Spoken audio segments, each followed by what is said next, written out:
जय हिंद प्यारे बच्चों, कैसे हैं आप लोग। उम्मीद करेंगे कि आप लोग बहुत ही अच्छे होंगे। तो बच्चों, हम लेकर के आए आपके सामने बिहार डीएलएड वाले बच्चों के लिए हिंदी का साथियों शानदार क्लास लेकर के आ चुके हैं। आप लोगों के एग्ज़ाम में साथियों 25 प्रश्न हिंदी से पूछे जाते हैं और मैं डेली के क्लास में आप लोगों के लिए 25 प्रश्न लेकर के आता हूं, ताकि बच्चे अगर यहाँ जो भी पढ़ते हैं वो जा कर के एग्ज़ाम में 25 में 25 प्रश्न करके आ जाएं। ठीक है। और डेली साथियों आप लोगों का जीके जीएस का भी क्लास चलता है, जो कि जीके जीएस आपके 20 प्रश्न पूछे जाते हैं और हम 20 प्रश्न लेकर के आते हैं बच्चों कि आप 20 में 20 कीजिए। जैसे 25 हिंदी से और 20 बच्चों आपको जीके जीएस, यानी कि टोटल 45 प्रश्न। डेली 45 प्रश्न आता है बच्चों, 45 मार्क्स आपके क्लियर हो जाएंगे एग्ज़ाम तक। अगर हमारे चैनल से आप लोग जुड़े रहें तो आप लोग हिंदी और जीके जीएस के लिए साथियों टेंशन ना लें। ठीक है।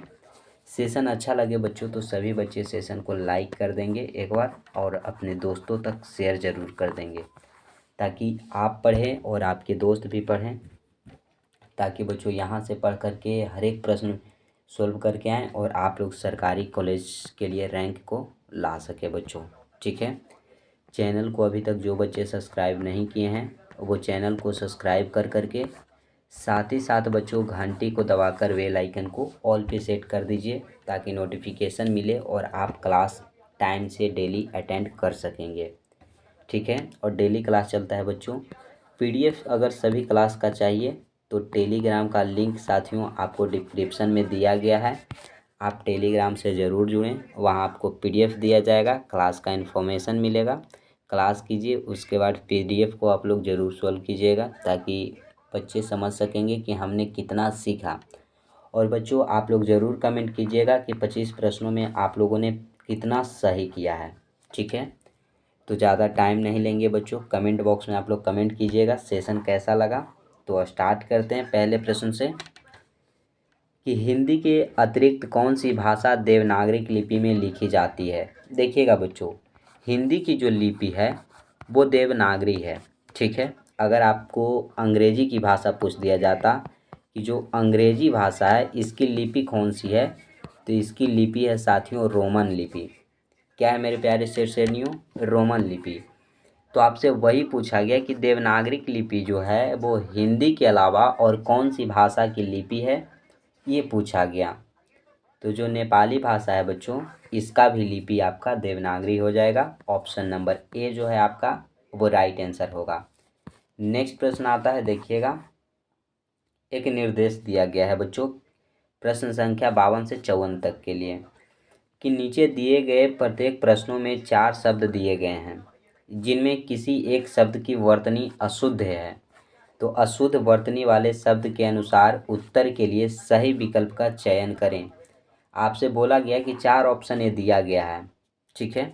इसमें से कौन सा शब्द अशुद्ध है, पहले देख लेते हैं। गुरुत्वाकर्षण। गुरुत्वाकर्षण गुरुत्वाकर्षण बच्चों ये तो सही है। ठीक है। गुमटी, गुमटी भी सही है बच्चों। छूटना, छूटना देखिएगा, छूटना साथियों यह अशुद्ध है। क्या हो जाएगा? छूटना अशुद्ध हो जाएगा। ऑप्शन नंबर सी राइट हो जाएगा, क्योंकि छूटना इस तरीके से होगा और दिया गया है इस तरीके से। ठीक है। ऑप्शन सी आपका राइट आंसर हो जाएगा, छूटना अशुद्ध वर्तनी है। इसमें बोला गया कि ये 4 ऑप्शन ए भी है, इसमें बताइएगा अशुद्ध वर्तनी कौन सा है। रुपया, रुपया साथियों सही है। यौगिक, यौगिक साथियों ठीक है। वासुरी, मौलसिरी, तो यौगिक आपका क्या हो जाएगा? यौगिक बच्चों आपका शुद्ध है। ठीक है। मौलसिरी आपका क्या हो जाएगा? अशुद्ध हो जाएगा। ऑप्शन नंबर बी जो है आपका वो राइट आंसर हो जाएगा। अगला प्रश्न आता है, देखिएगा।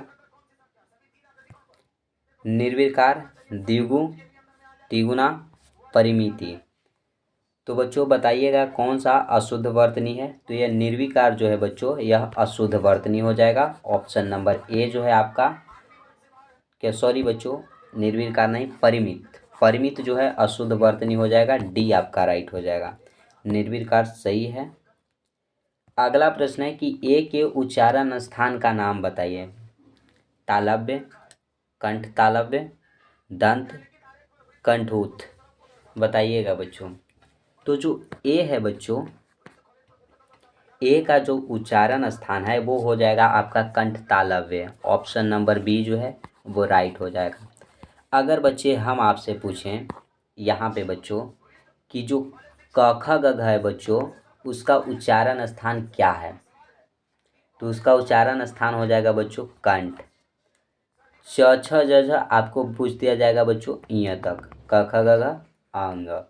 आप लोग बताइएगा ये इसका उच्चारण स्थान क्या है। ट ठ ड ढ न का उच्चारण स्थान क्या है। त थ द ध न का उच्चारण स्थान क्या है, ये आप बताइएगा जल्द से बच्चे। तो च छ ज झ का हो जाएगा बच्चों तालु से उच्चारण। मृधा, मुर्दा से हो जाएगा आपका क्या, ट ठ ड ढ। और दंत से हो जाएगा त थ द ध। और ओष्ठ से हो जाएगा बच्चों, ओष्ठ की अगर बात करेंगे ओष्ठ, तो जो प फ ब भ म तक है यह ओष्ठ से उच्चारण इसका हो जाएगा। आप लोग सभी नोट कर लीजिएगा। अगला प्रश्न देखिए, कौन उसमें व्यंजन नहीं है। कौन बच्चों उसमें व्यंजन नहीं है। स स स ग। तो ग जो है बच्चों यह उष्ण व्यंजन नहीं है। तालव्य स, मूर्धन स और दंड स ये सभी क्या है, उष्ण व्यंजन है, और ग उष्ण व्यंजन नहीं है। सी राइट हो जाएगा। नेक्स्ट आता है, जो करोगो करेगा सो भरेगा, रेखांकित शब्द क्या है। तो यहाँ पे सो जो है बच्चों यह क्या है, क्या बता रहा है। क्रिया विशेषण, संकेतवाचक सर्वनाम, संबंधवाचक सर्वनाम या गुणवाचक सर्वनाम। तो साथियों जो सो है यह संबंध के बारे में बताया जा रहा है, तो संबंधवाचक सर्वनाम हो जाएगा कि जो करोगे सो भरोगे, यानी संबंध है बच्चों। ऑप्शन नंबर सी जो है आपका राइट आंसर हो जाएगा। अगला प्रश्न, निम्नलिखित में से कौन सी भाववाचक संज्ञा है। भाववाचक आपसे पूछा गया है। भारत, मित्रता, लड़का, पेड़। इसमें भाववाचक कौन सा है ये बताइएगा। तो बच्चों भाववाचक के अगर और भी एग्जाम्पल देखा जाए तो जैसे बुढ़ापा, बुढ़ापा पूछा जाए बच्चों, भाववाचक हो जाएगा मिठास या मिठास बच्चों, ये सब क्या है भाववाचक। तो मित्रता भी क्या हो जाएगा, ये भी भाववाचक हो जाएगा। ऑप्शन नंबर बी जो है वो राइट आंसर हो जाएगा। ईमानदारी ये भाववाचक हैं। क्वेश्चन है कि विशेषण शब्द जिस संज्ञा या सर्वनाम की विशेषता बतलाते हैं उसे कहते हैं। बताइएगा कि विशेषण शब्द जो है जिस संज्ञा या सर्वनाम की विशेषता बतलाता है उसे क्या कहते हैं बच्चों। तो उसे उपमान कहते हैं। क्या कहते हैं, उपमान कहते हैं। ऑप्शन नंबर आपका जो डी दिख रहा है साथियों वो राइट आंसर हो जाएगा। अगला प्रश्न, प्राचीन शब्द विशेषण के किस प्रकार में आता है। तो प्राचीन जो शब्द है साथियों, प्राचीन जो शब्द है यह विशेषण के किस प्रकार में आता है। सार्वनामिक विशेषण, परिणामवाचक विशेषण, संख्यावाचक विशेषण या गुणवाचक विशेषण।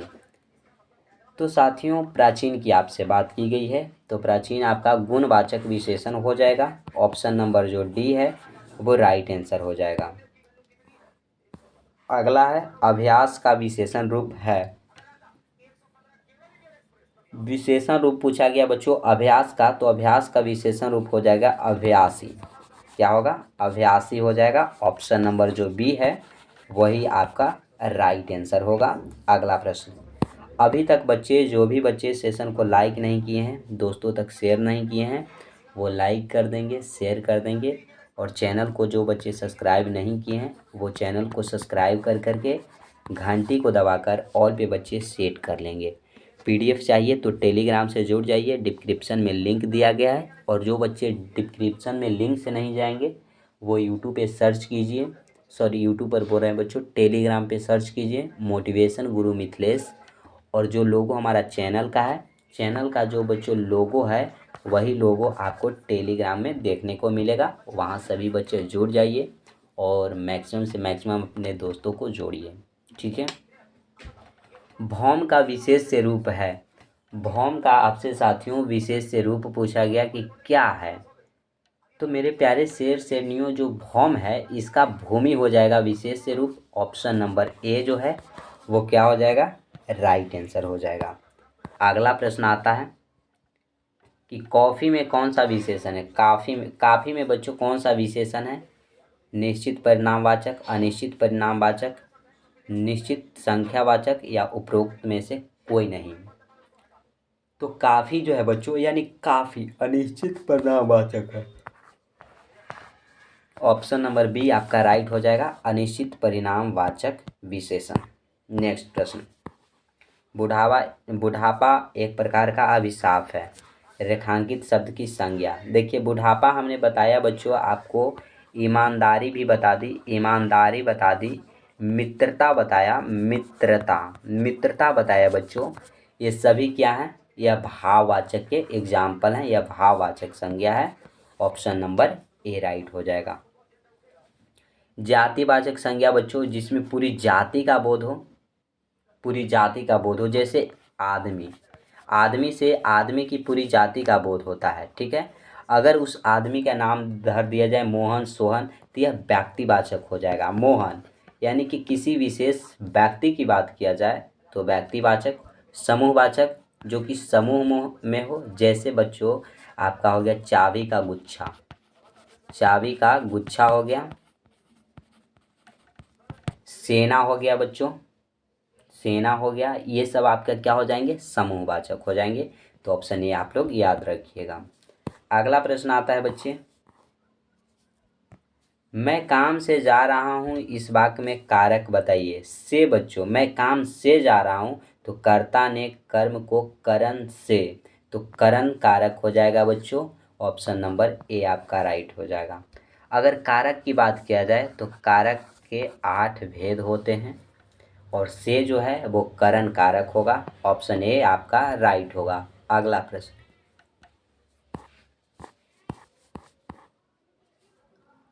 निम्नलिखित में से पुल्लिंग शब्द कौन सा है। पुल्लिंग शब्द आपसे पूछा गया, नदी, पानी, इलायची, प्यास।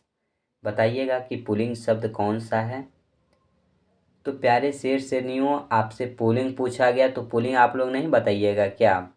पानी जो है बच्चों यह पुल्लिंग शब्द है, ठीक है। ऑप्शन नंबर बी आपका राइट हो जाएगा, वाटर। अग्नि किस वर्ग का शब्द है। अग्नि बच्चों देखिएगा यह आग का पर्यायवाची शब्द है। किसका है, आग का। ये आपसे पूछा गया किस वर्ग का शब्द है, तद्भव, तत्सम, देशज या विदेशज का। तो साथियों यह जो हो जाएगा यह तत्सम हो जाएगा। अग्नि किसका है, तत्सम शब्द, तत्सम वर्ग का शब्द है, बी राइट होगा। अगला प्रश्न, ससुराल का तत्सम शब्द है। ससुराल का तत्सम शब्द क्या हो जाएगा, बताइएगा बच्चों। तो यह हो जाएगा स्वसुराल्य। ऑप्शन नंबर ए जो है वो राइट हो जाएगा, स्वसुराल्य। नेक्स्ट प्रश्न आता है आपका कि नीचे दिए गए अनेकार्थी शब्दों को एक अर्थ के साथ लिखा है, दूसरा अर्थ बताइए। तक्षक, सूत्रधार और एक क्या, और क्या हो जाएगा बच्चों, तो एक हो जाएगा बढ़ई। ऑप्शन नंबर डी आपका बढ़ई हो जाएगा। नेक्स्ट आता है प्रश्न, अब ज़्यादा प्रश्न नहीं है बच्चों, एक बार ज़रूर अपने दोस्तों में शेयर करें। कालिया में प्रयुक्त प्रत्यय हमने बताया बच्चों कि शब्द के अंत में जो आता है, अंत में जो लगता है वो प्रत्यय होता है। और अगर उपसर्ग की बात कर दिया जाए, उपसर्ग जो शब्द के पहले लगता है वो उपसर्ग, और अंत में जो लगता है वो प्रत्यय। तो कालिया में आपसे प्रत्यय पूछा गया तो इसमें ईया प्रत्यय हो जाएगा साथियों, कालिया हो जाएगा। ऑप्शन नंबर डी जो है वो राइट हो जाएगा। नेक्स्ट आता है, तिरस्कार शब्द में कौन सा उपसर्ग है। तिरस्कार उपसर्ग हमने बताया कि शब्द के पहले आते हैं, तो तिरस धन आकार, तिरस्कार हो जाएगा, तिरस। ऑप्शन नंबर ए जो है बच्चों यह तिरस हो जाएगा, जो उपसर्ग हो जाएगा तिरस्कार का। कल्पांत शब्द में कौन सी संधि है। कल्पांत शब्द में बच्चों संधि गुण संधि, यण संधि, दृढ़ संधि, व्यंजन संधि। तो मेरे प्यारे शेर शेरनियों कल्पांत पूछा गया जिसमें दीर्घ संधि होता है। ऑप्शन नंबर सी जो है वो राइट हो जाएगा। अगला प्रश्न, व्याप्त में संधि है। व्याप्त में बच्चों संधि पूछा गया, कौन सी संधि है? तो यह संधि हो जाएगा व्याप्त में। ऑप्शन नंबर सी जो है वो राइट आंसर होगा। अगला आता है, अन्वेषण का शुद्ध संधि विच्छेद है। अन्वेषण का शुद्ध संधि विच्छेद बताइए। अन्वेष धन न। तो देखिएगा साथियों, अन्वेषण का संधि विच्छेद अगर पूछा जाए तो अन्वेषण का होता है अनु धन एसन। अनु धन एसन अन्वेषण। ऑप्शन नंबर जो डी दिख रहा है आपका वही राइट आंसर हो जाएगा। और ये रहा आज का साथियों लास्ट प्रश्न, स्वस्त्य अस्तु का सही संधि विच्छेद क्या होगा? तो साथियों स्व अस्तेय अस्तु का सही संधि विच्छेद आपसे पूछा गया तो ये हो जाता है बच्चों स्वस्ति धन अस्तु। स्वस्ति धन अस्तु जो है यह हो जाता है आपका सही संधि विच्छेद स्व अस्तेय अस्तु का। ठीक है, ऑप्शन ए राइट हो जाएगा। और बच्चों आज यहीं तक रखेंगे। सेशन अच्छा लगे तो सभी बच्चे सेशन को लाइक करेंगे, अपने दोस्तों में शेयर कीजिएगा बच्चों। और जो भी बच्चे चैनल को सब्सक्राइब नहीं किए हैं वो चैनल को सब्सक्राइब कर करके साथ ही साथ घंटी को दबाकर बेल आइकन को ऑल पे सेट कर लेंगे, ताकि जब भी वीडियो अपलोड करें बच्चों उसका नोटिफिकेशन मिले और आप सही समय पे क्लास अटेंड कर सकेंगे। पीडीएफ चाहिए तो हमने टेलीग्राम का साथियों लिंक जो है वो डिस्क्रिप्शन में दे रखा है आपके लिए। आप लोग टेलीग्राम से जुड़िए और साथियों पीडीएफ लीजिएगा। ठीक है, फ्री ऑफ कॉस्ट है साथियों, और डेली क्लास का इन्फॉर्मेशन मिलता है। अब कमेंट बॉक्स में साथियों सभी बच्चे को कमेंट करना है कि आप लोगों को ये सेशन कैसा लगा हिंदी का, और डेली का हिंदी का सेशन कैसा लगता है।